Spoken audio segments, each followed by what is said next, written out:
So this is going to be colored very strongly by the fact that I'm at Facebook, which is a little bit of a rare situation. So we have an enormous amount of data just in terms of sheer volume and megabytes, right? And so, you can think of it as we get billions of pieces of content uploaded, comments, likes, and so forth every day.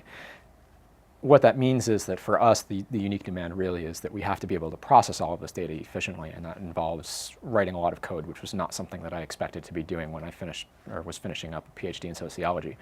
So that's, in some senses, the unique demand from the Facebook side of it. I think that, more generally speaking, the unique demands it's a requirement for a certain degree of mental flexibility, that we'll have some question, we'll have some answer in mind that we expect to find, and we'll go looking through the data. And a lot of times what happens is, not only do we not answer the question or not find the answer that we're looking for, we wind up with 5 other questions that we need to answer. And so having the flexibility and the ability to continue asking those questions, pick out the most important ones to answer, I think is sort of the biggest soft skill in some sense. And then in terms of the other demands, there's obviously, you need to be good at statistics, you need to be able to write code for the Facebook contexts and a lot of these other contexts when you're working in social media companies or internet companies. And you need to be able to then do a good job of delivering your research results to a variety of audiences, sometimes very technical, skilled researchers, other times executives who are intelligent and perceptive but are not trained in statistics. And so you need to really explain what these things mean, and you need to explain them very, very quickly.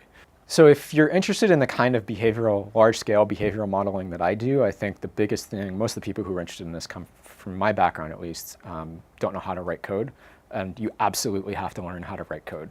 And the reason for this is that there are tools out there that will help you process large volumes of data, and they're getting better all the time.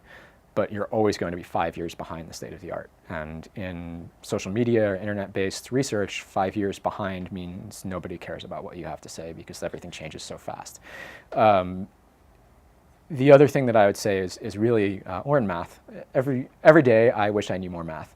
And so math and statistics, it doesn't have to be high-end calculus, although that can help. But knowing basics of probability, good statistical practices, things of that nature. I think that those are the pieces of advice that I would give to people. And then the last one is just keep asking questions and going off in search of answers. I mean, that's really, the curiosity is kind of the big driver for happiness in this role.